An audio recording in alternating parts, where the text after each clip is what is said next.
नमस्कार मित्रांनो, Sunil Shinde form filling master या यूट्यूब चॅनल मध्ये आपलं स्वागत आहे। मी सुनील शिंदे आपल्यासाठी पुन्हा एकदा एक नवीन व्हिडिओ घेऊन आलो आहे।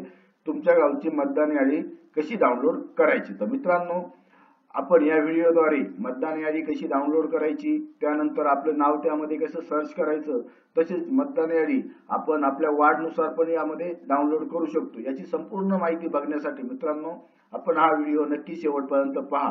आणि आपण जर माझ्या YouTube चॅनलवरती नवीन आला असाल तर आपण माझ्या YouTube चॅनलला लाईक करा, शेअर करा आणि सबस्क्राइब करा, त्यामुळे तुम्हाला असेच नवनवीन व्हिडिओ आणि अपडेट भेटत राहतील। तर चला मित्रांनो, आता आपण व्हिडिओ सुरू करूया।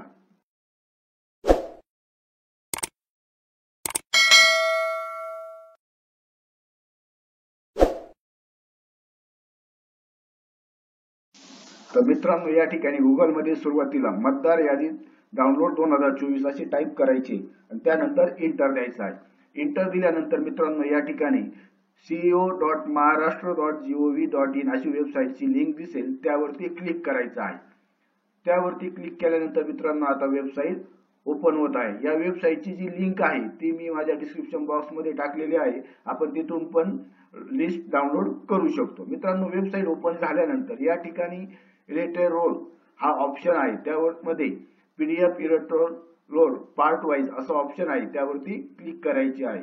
त्यावरती क्लिक केल्यानंतर मित्रांनो, आता या ठिकाणी स्टेट सिलेक्ट करायचा आहे आपल्याला। तर महाराष्ट्र ऑटोमॅटिक आलेला आहे। त्यानंतर डिस्ट्रिक्ट, तुम्हाला कुठल्या जिल्ह्याची यादी सर्च करायची आहे। समजा या ठिकाणी अहमदनगर, अकोला, अमरावती, औरंगाबाद अशी सर्व जिल्ह्यांची लिस्ट आलेली आहे। या ठिकाणी मी नाशिक सिलेक्ट केला आहे।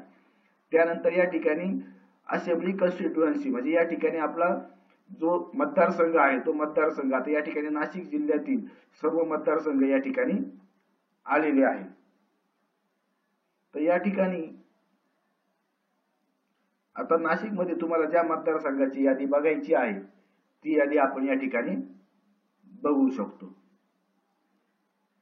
तर यामध्ये टोटल 15 मतदारसंघ आहे, तर 15चे 15 मतदारसंघाची लिस्ट आलेली आहे।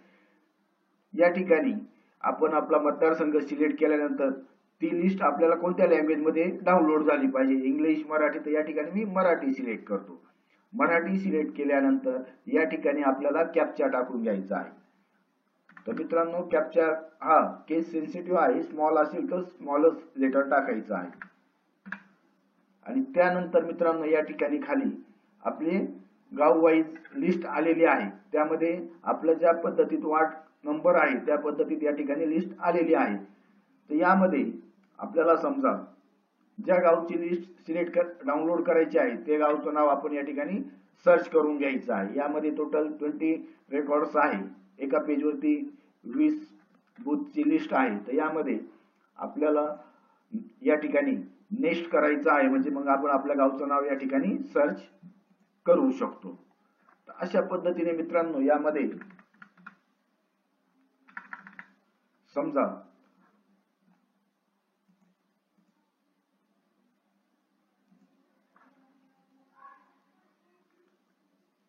या ठिकाणी मला ड्राफ्ट रोल सेकंड SSR 2024 आणि फायनल रोल, तर या ठिकाणी आपल्याला जी लिस्ट आहे ती फायनलची बघून घ्यायची आहे।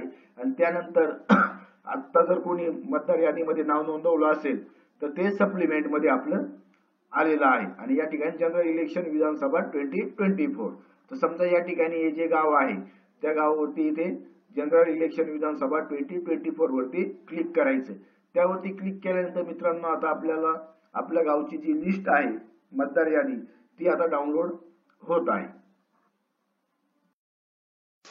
तर मित्रांनो, अशा पद्धतीने आपली मतदार यादी डाउनलोड झालेली आहे। तर यामध्ये आपले नाव बघून घ्यायचं आहे, आपल्या घरातील व्यक्तींचे नाव आहे की नाही ते बघून घ्यायचे आहे, तसेच आपल्या शेजारील व्यक्तींचे नाव आहे की नाही ते सर्व आपण यामध्ये बघू शकतो। तर मित्रांनो, अशी टोटल 53 पेजेसची लिस्ट आहे, वार्ड वाईज लिस्ट आहे। ही संपूर्ण लिस्ट आपण बघून घ्यायची आहे। तर मित्रांनो, अशा पद्धतीने आपल्याला आपली मतदार यादी डाउनलोड करायची आहे। तर मित्रांनो, आपल्याला जर हा व्हिडिओ आवडला असेल तर याला तुम्ही नक्की लाईक करा, शेअर करा आणि सबस्क्राइब करा। थँक्यू।